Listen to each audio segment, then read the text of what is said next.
본 복음서의 저자인 누가는 오늘 본문 예수님의 하나님 나라 비유를 소개하기 직전에 예수님이 안식일에 한 등급은 여인을 치유하셨던 일화를 전하고 있습니다. 즉, 이 등급은 여인에 관한 치유 사건을 전한 후에 곧바로 18절에서 인과관계를 나타내는 그러므로 라는 접속사로 연결시키면서 예수님의 하나님 나라 비유를 전하고 있습니다. 그렇다면 이 귀신 들려 둥굽은 여인과 하나님 나라는 어떻게 연결되고 있을까요? 본문에 따르면 이 둥굽은 여인은 18배 동안이나 귀신 들려 앓았다고 합니다. 귀신 들렸다는 설명으로 보아 이 여인은 알 수 없는 심리적인 원인으로 오랜 기간 병고에 시달렸던 것 같습니다. 아마도 오늘날로 치자면 여인은 아주 오래전 어렸을 때 누군가로부터 언어적 혹은 물리적 폭력에 학대당했을 것입니다. 그래서 그 심리적 고통이 또 감정이 허리를 펴지 못하는 신체화 증상으로 발현되었던 것입니다. 그런데 어느 안식일에 이 여인이 회당에 나왔는데 회당장이 지켜보는 자리에서 예수님이 여인을 불러 말씀 한마디로 그녀를 치유해 주십니다. 순간 회당 안의 모든 이목이 예수님께 쏠렸을 것입니다. 바로 이때 회당장이 분노하며 무리들에게 불평을 쏟아냅니다. 왜 하필 안식일에 병고침을 하느냐는 것입니다. 사실 그는 회당 안에서 예수님께 주도권을 빼앗겨서 예수님께 화가 나 있었으나 이를 표출하지 못합니다. 대신 그는 회당 안에 있던 모든 사람들을 향한 공개적인 책망으로 자신의 분노를 숨겼던 것입니다. 제3자의 시각으로 보면 회당에 예수님의 등장으로 그 마을의 권력체계, 즉 영적 리더십이 심각히 흔들렸던 것입니다. 이 예수님이 말씀하십니다. 당신들도 안식일에 소나 나귀를 풀어내어 물을 먹이지 않습니까? 그런데 하물며 18년 동안이나 사탄에게 매임받은 이 아브라함의 딸을 그 매임에서 풀어주는 것이 합당하지 않습니까? 예수님의 이 말씀은 당신들도 나와 똑같이 안식일을 위반하는 일을 하면서 나에게는 지금 하나님의 딸을 치유하는 훨씬 더 적절한 일도 금지한다는 말인가요? 그것은 위선이요 이중잣대라는 예수님의 지적입니다. 바로 이와 같은 맥락에서 예수님이 오늘 본문 하나님 나라 비유를 말씀하십니다. 하나님 나라가 무엇과 같을까? 내가 무엇으로 비교할까? 마치 사람이 자기 채소밭에 갖다 심은 겨자씨 한 알 같으니 자라 나무가 되어 공중의 새들이 그 가지에 깃들였느니라. 또 이르시되 내가 하나님의 나라를 무엇으로 비교할까? 마치 여자가 가루 서말 속에 갖다 넣어 전부 부풀게 한 누룩과 같으니라. 예수님의 이 비유는 아브라함의 딸 이스라엘은 오래전부터 사탄에 매임받아 그 사탄이 이스라엘 전체를 지금 장악하고 있고 오랜 세월 사탄이 이스라엘을 쥐락펴락하고 있다는 말씀입니다. 그런데 지금 예수님이 이 여인에게 하고 계신 겨자씨 한 알만한 일, 한 여인을 치유하는 겨자씨 한 알만한 일, 누룩과 같이 보이지 않는 이 치유와 회복의 사역이 이제 이스라엘 전체에 퍼져나가고 심지어 이방인들까지 와서 당신의 품에 깃들기를 바라신다는 메시지입니다. 예수님은 지금 등이 굽어 똑바로 설 수 없는 그 이스라엘이 하나님이 기뻐하시는 안식일 예배에서 모든 속박과 매임에서 풀려 해방되기를 바라신다는 말씀입니다. 그래서 예수님은 지금 이 일을 이루시기 위해 예루살렘으로 향하고 계십니다. 예수님이 지금 이 여인에게 뿌리시는 한 알의 작은 복음의 씨앗이 그 결과가 어떻게 드러날지 밀가루에 섞여서 보이지 않는 아주 미량의 누룩의 작용이 과연 어떤 모습으로 드러날지 아무도 모른다는 것입니다. 너무 보잘것없는 이 조그만 씨앗과 미량의 누룩, 이것으로 도대체 뭘 할 수 있을까 생각하지만 머지않아서 새들이 깃들이는 무성한 나무가 되고 반죽 전체가 부풀어 오르는 모습으로 드러날 것이라는 메시지입니다. 하지만 이스라엘은 안식일 율법의 엄격한 적용을 비롯한 그런 경직된 율법주의를 고집하면서 예수님의 하나님 나라 복음을 가로막고 있었습니다. 그러므로 예수님의 이 하나님 나라 메시지가 이스라엘을 치유하지 못하면 이스라엘에게는 이제 희망이 없는 것입니다. 우리는 바로 이와 같은 인과관계의 맥락에서 본문 23절에 소개되고 있는 어떤 사람의 질문을 발견합니다. 무엇입니까? 주여, 구원을 받는 자가 적으니까? 구원을 받는 자가 적으니까? 이에 예수님이 답변하십니다. 좁은 문으로 들어가기를 힘쓰라. 내가 너희에게 이르노니 들어가기를 구하여도 못하는 자가 많으리라. 집주인이 일어나 문을 한번 닫은 후에 너희가 밖에 서서 문을 두드리며 주여 열어주소서 하면 그가 대답하되 나는 너희가 어디에서 온 자인지 알지 못하노라 하리니 그때에 너희가 말하되 우리는 주 앞에서 먹고 마셨으며 주는 또한 우리를 길거리에서 가르치셨나이다 하나 그가 너희에게 말하여 이르되 나는 너희가 어디에서 왔는지 알지 못하노라. 행악하는 모든 자들아 나를 떠나가라 하리라. 너희가 아브라함과 이삭과 야곱과 모든 선지자는 하나님 나라에 있고 오직 너희는 밖에 쫓겨난 것을 볼 때에 거기서 슬피 울며 이를 갈리라. 어떻습니까? 누가가 지금 우리 독자들에게 어떤 메시지를 전하려고 하는지 파악할 수 있습니다. 누가의 어떤 메시지입니까? 당신이 만약 예수님의 이 말씀을 듣고 깊이 숙고해 보라는 것입니다. 당신 같으면 예수님의 이 메시지를 듣고 이분을 따라 예루살렘까지 동행할 수 있느냐는 도전입니다. 예수님은 이 길은 좁은 문이라고 표현하십니다. 좁은 문으로 들어가기를 힘쓰라.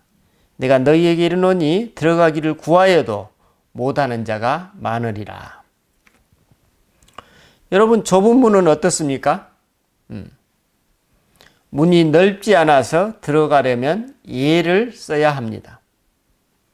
어쩌다 운이 좋아서 쓱 들어갈 수 있는 그런 문이 아닙니다. 그리고 그 문은 안타깝게도 얼마 안 가서 닫혀버릴 텐데 그러면 너무 늦다는 것입니다. 예수님은 지금 예루살렘으로 향하시면서 이스라엘 사람들에게 마지막 기회를 주고 계신다는 메시지입니다. 그러면 여기서 의미상의 좁은 문은 무엇일까요? 예수님은 이 설명에서 두 번이나 말씀하십니다. 나는 너희가 어디서 온 자인지 알지 못하노라. 예수님은 왜 이처럼 나는 너희를 알지 못한다고 말씀하셨을까요? 그들은 예수님과 함께 먹고 마셨으며 길거리에서 말씀을 들었습니다. 오늘날로 치자면 공동체의 각종 행사에 참여했고 각종 세미나와 프로그램에도 출석한 것입니다. 그리고 또 이처럼 종교 행사에 참석했으면서도 행동거지가 악했다고 예수님이 말씀하십니다. 말씀과 삶이 분리되어 있다는 것입니다. 그들은 이런 종류의 종교성에 머무는 정도의 신앙에 만족하고 있다는 예수님의 책망입니다. 그렇다면 하나님 나라에 대한 예수님 말씀의 핵심은 어디에 있습니까? 예수님이 이렇게 말씀하시죠. 나는 너희가 어디에서 온 자인지 알지 못하노라. 나는 너희가 어디서 왔는지 알지 못하노라. 라고 2번에 걸쳐서 강조하십니다. 그러므로 하나님 나라 백성들에게 요구되는 자질, 이에 대한 예수님 말씀의 핵심은 예수님을 아는 것입니다. 하나님을 아는 것입니다. 그러면 우리는 오늘 어떻게 예수님을 알 수 있습니까? 그렇습니다. 기도의 삶을 통해서 예수님을 만나고 그분을 잘 아는 것입니다. 우리는 지난주 기도 모임에서 메시지 성경으로 이 본문을 가지고 기도할 수 있는 기회를 가졌습니다. 메시지 성경에는 오늘 본문 겨자씨 부분을 자기 집 앞마당에 심은 하나의 솔씨로 묘사하고 있습니다. 즉 하나님 나라는 한 알의 솔씨가 독수리들을 그 가지에 품을 수 있을 만큼 가지가 무성해지는 큰 나무로 자라는 것과 같다는 것입니다. 하나님 나라는 한마디로 생명체와 같아서 온갖 세월의 풍상을 겪는 과정에서 그 안에서 생명 현상이 일어나는 곳이라는 의미입니다. 그 생명체의 외부의 생명체까지도 함께 깃들일 만큼의 커다란 나무로 성장하며 그 생명체는 수십 년, 수백 년의 풍상을 겪어온 아름다운 노송처럼 그 모양, 크기, 양태, 질감, 색상 등 그 모든 것이 가만히 정체되어 있지 않고 끊임없이 생육, 번성한다는 것입니다. 그런데 이 모든 것이 그 뒤에 보이지 않는 손길, 성령 하나님에 의해 이루어진다는 메시지입니다. 즉 반죽 속의 누룩은 어떻습니까? 하나님 나라는 조그만 미량의 누룩이 밀가루 반죽과 섞여서 온 반죽을 부풀어 오르게 하듯이 조그만 말씀의 씨앗들이 우리 안에 들어와 점진적으로 우리를 육화시켜 나간다는 의미입니다. 이 육화는 결국 우리 신앙인들을 그리스도의 몸으로 변화시킨다는 뜻입니다. 이 육화 역시 개인적 차원에서 또 점차로 공동체의 차원, 또 더 점차로 세상의 차원까지 확대 심화되는 과정으로 진행됨을 알 수 있습니다. 결국 이 미량의 누룩이 우리들과 세상을 그리스도의 몸으로 변화시켜 나간다는 메시지입니다. 이 역시 눈에 보이지 않는 성령의 손길에 의해 이루어지는 하나님의 신비라는 말씀입니다. 저는 이 말씀으로 기도하면서 한 가지 유비가 떠올랐습니다. 즉 오늘 비유의 솔씨는 마치 오늘 우리의 기도 생활에서 눈에 보이고 귀로 들리고 감각되고 느껴지는 기도 방식인 말씀으로 기도하는 유념적 기도 방식으로 여겨졌고, 이와 대비되게 누룩은 우리 눈에 보이지 않고 감각되거나 느껴지지 않으면서 우리가 알아차리지 못하게 어떤 매개체나 묵상 같은 매개의 과정 없이 직접적으로 우리 안에서 하나님께서 직접적으로 우리 안에서 일하시도록 우리 자신을 하나님께 내어 맡기는 센터링 기도, 즉 무념적 방식의 기도를 연상시켜 주었습니다. 제 비유가 좀 과한 비유인지는 모르겠습니다. 물론 예수님은 이 말씀을 하실 때 이런 유비를 전혀 의도하지 않으셨을 것입니다. 하지만 저는 기도하면서 우리가 말씀으로 기도하면서 마치 한 알의 솔씨가 심겨져 싹이 트고 성장하면서 결국 아름다운 노송으로 변화되는 이 과정이야말로 우리의 인격과 삶이 그리스도의 몸으로 변화되어 성숙되는 과정으로 다가왔습니다. 그리고 밀가루 반죽 속에 감추어진 누룩은 마치 센터링 기도에서 경험하는 것처럼 우리도 모르는 사이에 하나님께서 직접 우리 안에서 일하고 계시는 하나님의 신비가 떠올랐습니다.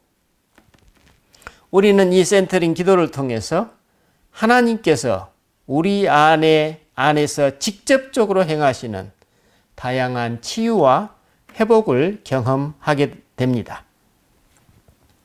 그러면 우리는 이 기도 안에서 우리 안에 묻혀 있었던 과거의 다양한 감정들, 두려움, 외로움, 슬픔, 공허감, 기쁨, 어떤 억제할 수 없는 웃음 등의 해결되지 않는 과거의 그 감정들이 분출되는 것을 경험합니다.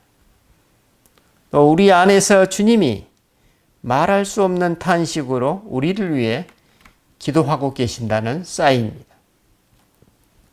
우리는 또한 평소에 우리들이 품고 있었던 질문에 대한 기발한 응답이나 깊은 깨달음을 경험하곤 합니다. 그리고 무엇보다도 우리는 이 센터링 기도 중에 내 자신도 모르게 하나님의 깊은 평강, 샬롬 속에 있는 우리를 발견하곤 합니다. 이 모든 것이 마치 누룩처럼 우리 안에서 우리가 알아차리지 못하는 와중에 하나님께서 직접 우리를 위해 일하시는 증거입니다. 마찬가지로 우리는 말씀으로 기도하는 과정을 통해 내가 기억하고 감각할 수 있는 영역의 삶의 이슈들을 가슴에 품고 나와 다른 하나님을 만나서 더 깊어지고 확장되고 키가 커지는 성숙을 경험하게 됩니다. 우리는 여기서 기독교 영성에서 발견되는 두 가지 기도 방식, 즉 유념적 방식과 무념적 방식 모두를 발견하게 됩니다. 즉 우리가 알고 있는 내용을 가지고 말씀이라는 매개체와 묵상이라는 매개 과정을 거쳐서 말씀으로 기도하는 유념적 방식이 첫 번째이고, 두 번째로 우리가 알지 못하는 영역을 나도 모르게 하나님께서 직접 다루시도록 내 자신을 하나님께 내어 맡기는 방식, 즉 기도 중에 우리의 의식의 강에 떠내려오는 모든 것을 흘려버림으로써 하나님께 맡기는 무념적 방식, 이 두 가지 기도 방식이 얼마나 상호 보완의 관계를 이루고 있는지 우리가 발견하게 됩니다. 이런 유비를 예수님의 말씀으로 치환시키면 우리 눈에 보이는 하나님의 세계와 우리 눈에 보이지 않는 하나님의 세계, 이 모두를 경험하는 것이 하나님 나라이고, 이런 과정이 좁은 길이고 이런 경험의 주체자가 곧 하나님의 백성들이라는 예수님의 말씀입니다. 지금 이처럼 그리스도인 내가 눈에 보이는 하나님 나라의 씨앗을 심고 있고 눈에 보이지 않는 하나님 나라의 신비가 지금 작용되게 하고 있는데 당신들은 지금 무엇을 하고 있느냐는 질문입니다. 당신들이 정말 하나님의 백성들이 맞느냐는 질문입니다. 바로 이런 맥락에서 예수님이 경고하십니다. 너희가 아브라함과 이삭과 야곱과 모든 선지자는 하나님 나라에 있고 오직 너희는 밖에 쫓겨난 것을 볼 때 거기서 슬피 울며 이를 갈리라. 사람들이 동서남북으로부터 와서 하나님 나라의 잔치에 참여하려니 보라, 나중된 자로서 먼저 될 자도 있고 먼저 된 자로서 나중될 자도 있느니라. 어떤 의미입니까? 예, 안식일 타령만 하고 있는 회당장처럼 신앙의 삶을 겨우 종교성을 반영하는 생활에 그치는 그런 사람들에 대한 경고입니다. 주님 앞에서 먹고 마시며 길거리에서 듣듯이 말씀을 그냥 흘려듣는 사람들에 대한 경고입니다. 신앙생활을 한다고 하면서 정작 하나님을 알지 못하는 사람들, 즉 기도생활을 멀리하는 사람들에 대한 경고입니다. 여러분, 그런데 이 누가가 소개한 이방인 백부장은 어떻습니까? 우리 지난번에 본 이방인 백부장. 그는 놀랍게도 종교생활의 차원을 넘어서 그리스도의 현존에 순간순간 깨어 있었습니다.